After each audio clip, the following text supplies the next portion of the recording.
Hi friends, welcome to tutorial series about data science using pandas.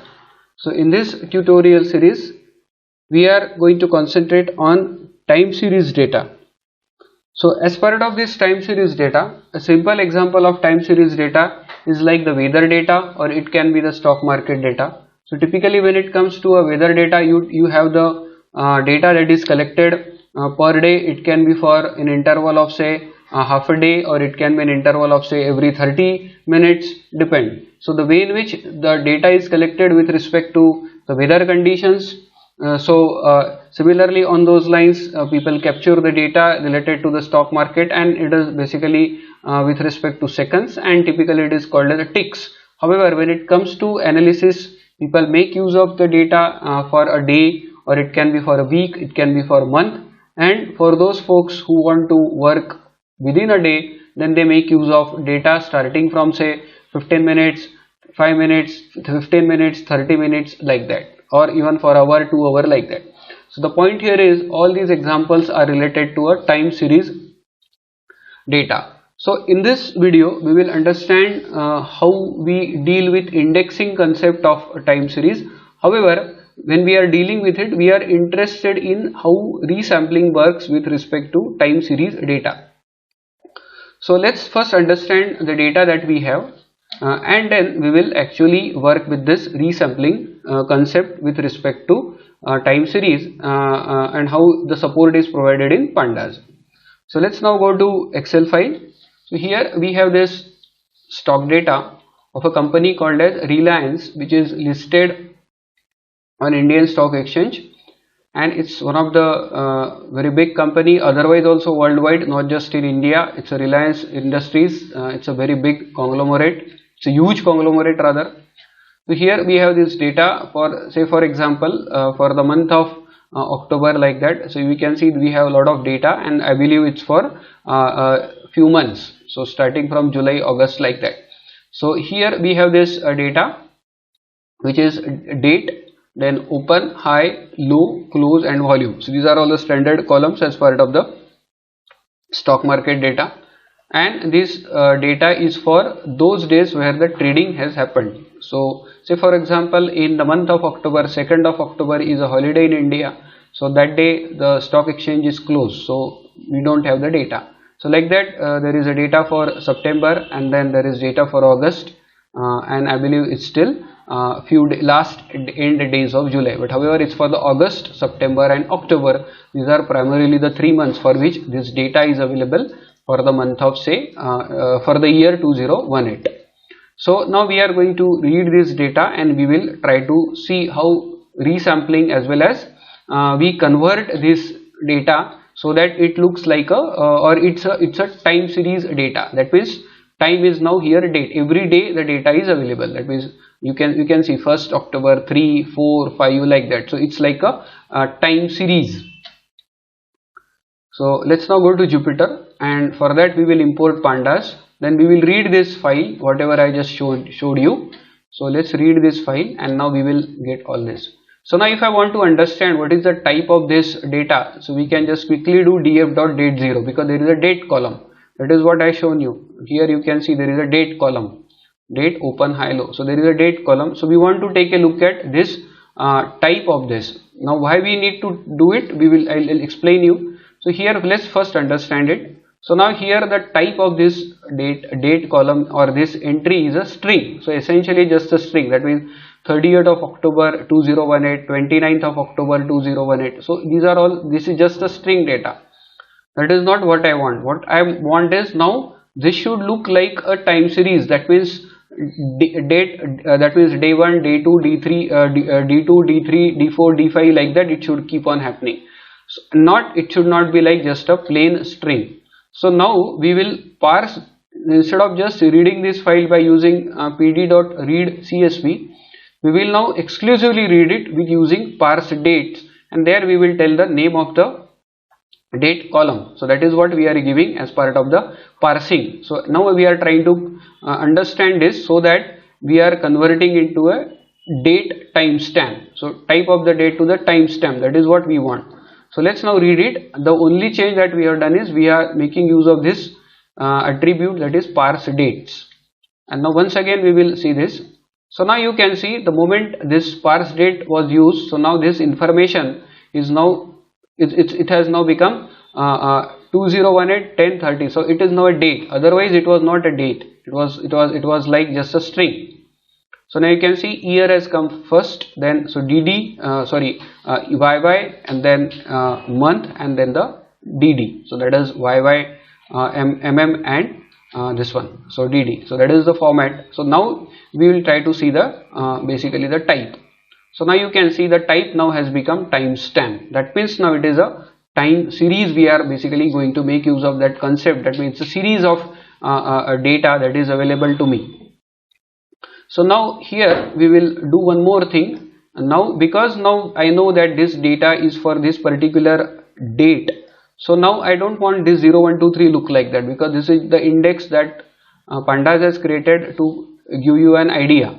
I don't want this. So I want this particular column, that is a date column, to be my main index, and not the not 0, 1, 2, 3. So my date column is what is important, and for that date what is the data. That means say for 30th of October what is open, high, low, close, and volume. Similarly for 29th, then 26th, like that.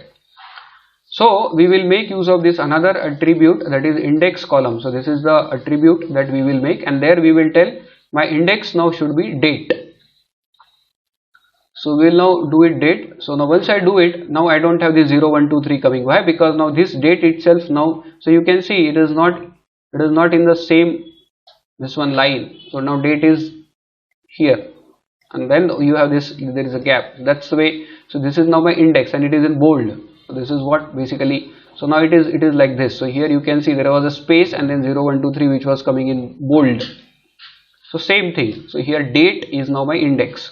So we can just take a look at this index. Obviously you are going to get index as from 30th of October till whatever, till July. So 7 is July, and now you can see the name is date, and it's in an date time 64, and then the type, that is, and the frequency is none. However, we don't have to go into the D type and all that now, because anyway we know now it's a date time format. Now we can basically just try to see the data for a particular month. So I can easily do it now, because the advantage of converting it now is, suppose if I want to see the stock data for Reliance for the month of September, or say for the month of October, or for the month of August, whatever the data that we have, that means in the Excel file. So I can simply say the month. I can give it just like the month. So year and month if I give, then I am going to get all the data which is related to this particular month. So if I do it here, say August, and I do it, then I am going to get it for all the August. If I do it for September, then I am going to get it for September. If I just give it here, say for 10, it is, then I am going to get it for October. And I believe there were few entries for 7, I think. So yeah, so there are, you can see that there are 2 entries for July, so that also you can get. So that's the way you can basically, it's the biggest advantage of converting it into the time series. Okay, so now once we are done with it, now we can get the closing price. Why? Because typically when it comes to stock market, most of the times the closing prices is what is used for doing analysis, because that gives me an idea how the stock has behaved for a day, and how where it has closed. That means what is the closing price that was there for that particular stock market, which is in general true irrespective of whether it is an Indian stock market or a say US stock market, like that. So point is, basically we'll just try to get the stock market prices, which is for this particular share, which is Reliance, and we will take the closing prices. So now it's very easy for me to take an analysis that on end of September, that is 28th of September, my price was 1257, then earlier it was 1253, like that. So in between it was it went up to 1278, and then probably it reduced, like that, whatever. So point is, now this is the data, and which is the closing price I can see. Now instead of looking at this 20 entries, typically in a month you will have 20 or 21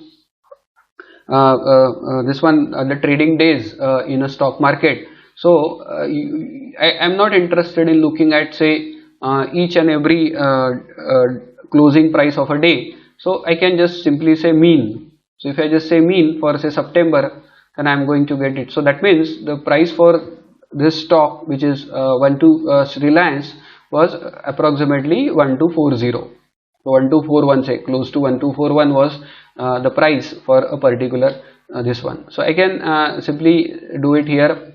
Say if I don't want it, I want it for say October, then I can simply say closing price. So I will get it for closing price, and then I can say mean of that closing price. So I will get it. So it is close to 1100. Okay, 1100 Indian rupees. Now you can get the data for a particular day also. So that way you can get it like what was the price of stock on 12th of September. Then you can also get the range, the data for a range. So you can simply say DF and then give the range, and then you will get for that particular range. So these are some of the extra things I am just trying to tell you, so that you can play with the data, so that the data analysis can be done. So important thing, the one was which I feel is very important, and it helps us to do the analysis, is like the mean price. That means for the month what was the mean. So we can just do it like this. So it was in the August, it was 1228. So like that basically we can analyze. So this is about the date range. Then we can basically do the resampling. That is what also the title was for our presentation or this video.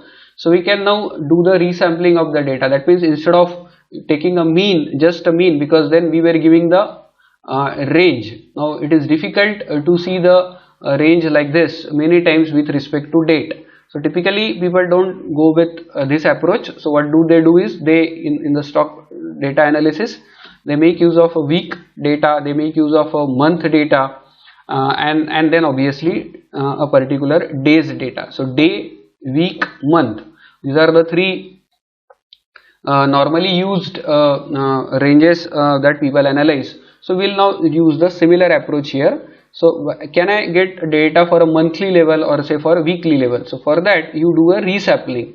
So instead of taking just a mean for a date range, what you do is df.close. So obviously take all the closing prices, whatever the data that is available in the data frame. So for all the entries in the data frame, take closing prices.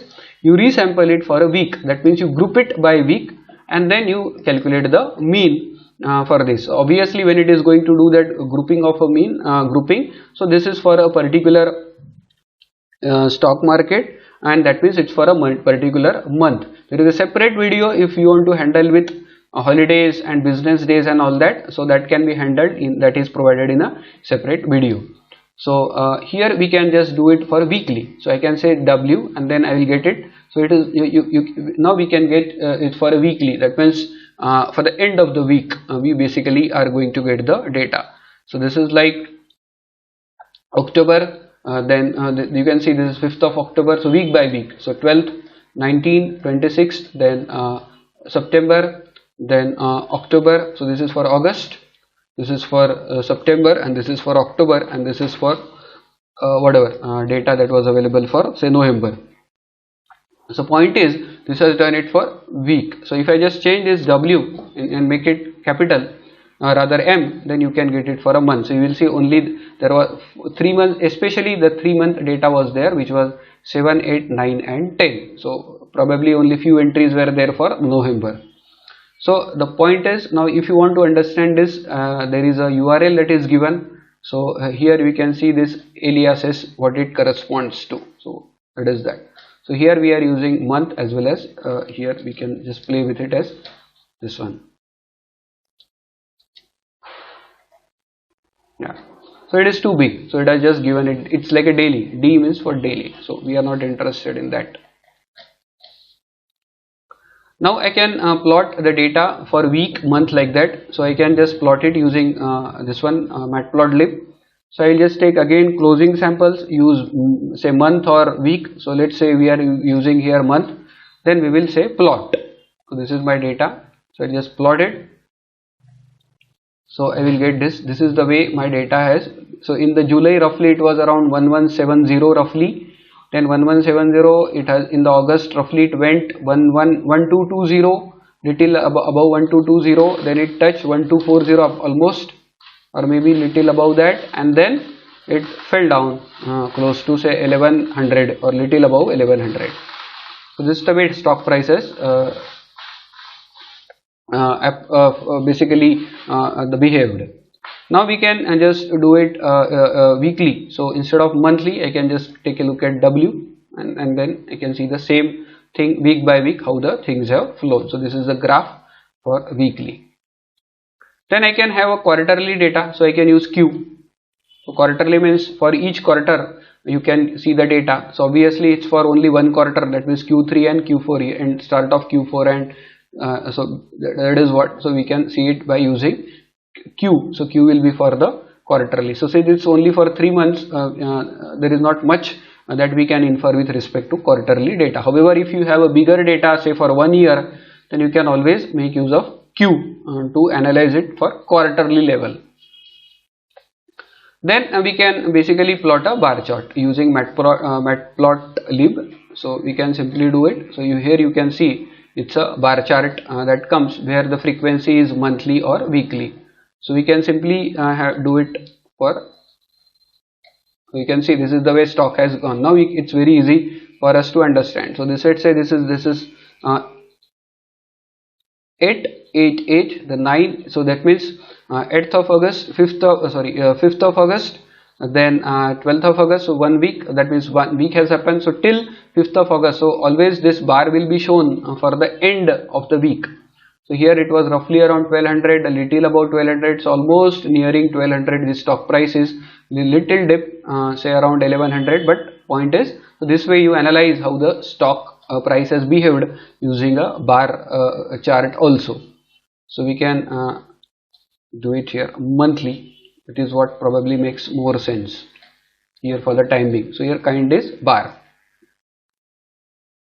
Then we can simply plot the graph related to the closing prices of the stock. So we can simply say that starting from whatever the data that we have till end, so how the stock has behaved. So that data also can be opted. So just to summarize, as part of this video, we essentially concentrated on how do I use resampling, but to do that resampling you require indexing properly so that it is converted into time series. And when we say time series, so obviously we have to make use of the data that is available with respect to the date here. So this here it was available with respect to date, and that is what normally in practice you will have it with respect to date. So we make use of that. So date is what will basically play a role here, so that it is now a time series data. So so this is what important is in this whole presentation, or in this whole, this one is this. So here once the timestamp data is very important, because now the type of this is timestamp. So once you have it, then you basically just say index on that particular column which is here date. Once you have it, then you just do the resampling. Then you can have a bar chart, you can have a weekly chart, that means you can show it weekly, you can have it monthly, even quarterly you can do. So all those data processing can be done using pandas with respect to the stock price data. I hope you like this video. Thank you.